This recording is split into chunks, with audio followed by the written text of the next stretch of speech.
não estão, são réus, outros são investigados. Esta situação não é criada a mesma que colocou ele deixa o cara falar, deixa o William Bonner falar. Pode mover a entrevista adiante. A mesma que colocou tucanos, a mesma que colocou periodistas, a mesma que colocou pepistas. Vários integrantes de partidos aliados ao PP, então, enfim. A oposição também. Mas o senhor, além de fazer críticas às delações, o senhor... Da maneira como estão sendo processados.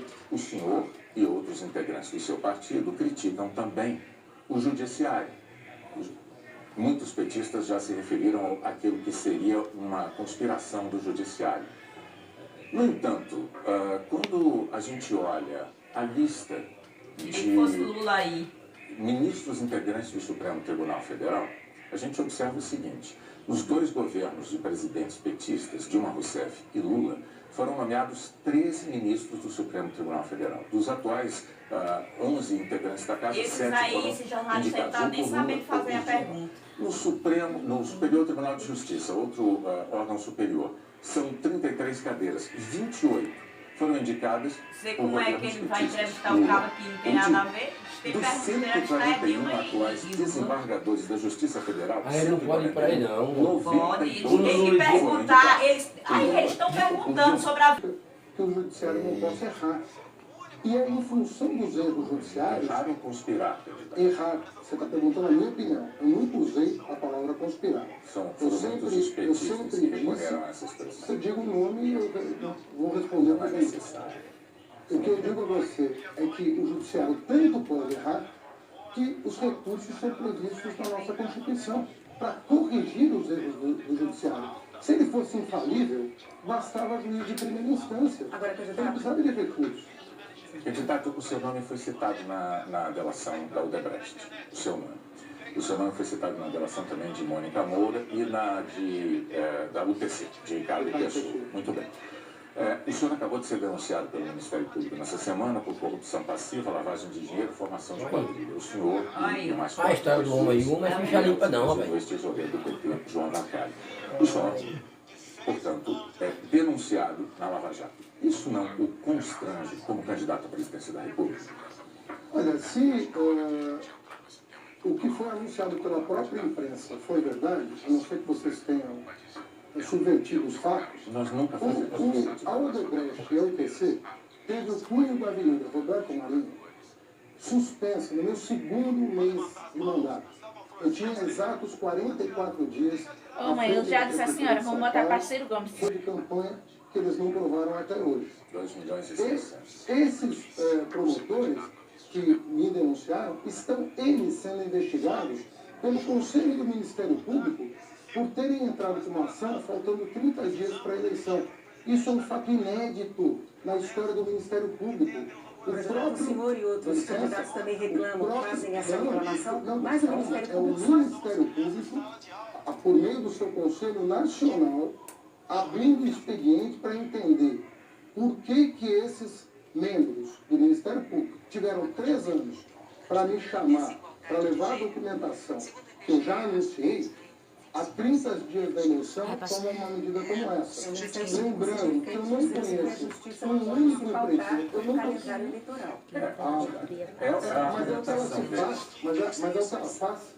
Mas as ações que estão as vésperas de eleição virou uma espécie de indústria, uma indústria partidária. Bom, isso aí a corregedoria do Ministério Público haverá de investigar. Mas o senhor contou aqui que o senhor cancelou a obra do túnel em São Paulo, uma obra que era de interesse da UTC. O senhor cancelou e da Odebrecht. O senhor fez isso com 44 dias de governo. No entanto, 2 meses depois, em abril, a Prefeitura de São Paulo, o senhor prefeito, assinou uma obra, ou concedeu uma obra a Constran, chamada Correia Constran. Constran pertence ao UTC.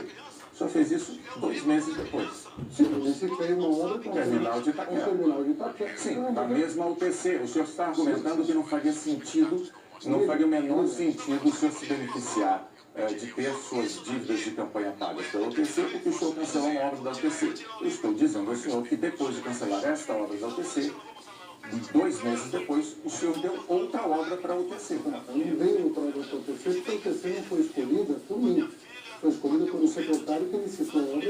uma comissão de licitação. E essa obra que você se refere não tinha, na época, não tem hoje, nenhum indício de superfaturamento. Não, era 70% e 30%. Constran, candidato. Constran é um braço da UTC. O consórcio era 70, 30. 30 Constran, 30 Constran, 70 Camargo. Constran, UTC. Agora, detalhe. Na confissão da UTC, justamente na obra que eu cancelei, sabe quantos milhões nós deixamos de gastar a mais nessa obra que foi suspensa e nunca retomada? 300 milhões de reais. Sabe quanto que nós economizamos desbaratando a máfia do ISS, que envolvia todas as construtoras de São Paulo com os fiscais da prefeitura? 500 milhões de reais. Você sabe quanto que nós poupamos com a inspeção veicular que a Controlar tinha na cidade de São Paulo? Em um ano. Eu acho que o Boni já está satisfeito com o senhor já respondeu a pergunta dele. Mas eu não estou. Mas é que a entrevista tem esquemas desbaratados na Prefeitura de São Paulo pela controladoria que eu criei e que o meu sucessor desmontou. Então vamos falar. E, por fim, a gráfica paga deu depoimento de que não prestou os serviços que a UTC pagou para a minha campanha. Então vamos só isso. Justamente sobre a Prefeitura. O presidente Lula indicou em várias eleições, para eleições, candidatos até então pouco conhecidos da imensa maioria do eleitorado. Os analistas costumam até ter um nome para esse tipo de candidato, candidato poste. Indicou em 2012 o senhor para a Prefeitura, para se candidatar à Prefeitura de São Paulo. O senhor se elegeu. E 4 anos depois, o senhor tentou se reeleger não mais como um candidato desconhecido, mas como alguém que tinha administrado por 4 anos a maior cidade do país. E o senhor perdeu a eleição. Aliás, o senhor foi o primeiro prefeito da história, o primeiro candidato à reeleição da história da cidade de São Paulo a perder uma reeleição ainda em primeiro turno. Ou seja, a maioria do eleitorado paulistano desaprovou a sua administração. Eu lhe pergunto, por que os eleitores devem acreditar que agora, apenas 2 anos depois, de novo, o presidente Lula o indica, isso é ungido do presidente Lula, como candidato à presidência da República, e o senhor não vai ter, de novo, a administração reprovada pela maioria do eleitorado? Bom, por que o presidente Lula me indicou como candidato a prefeito de São Paulo? Porque, na visão dele, eu fui o melhor ministro do seu governo. Compramos mais de 37 mil ônibus escolares, com um programa que eu criei chamado Caminho da Escola. Não existe um município do Brasil que não tenha recebido algum benefício do Ministério da Educação. Foi por isso que ele me escolheu para prefeito de São Paulo e eu ganhei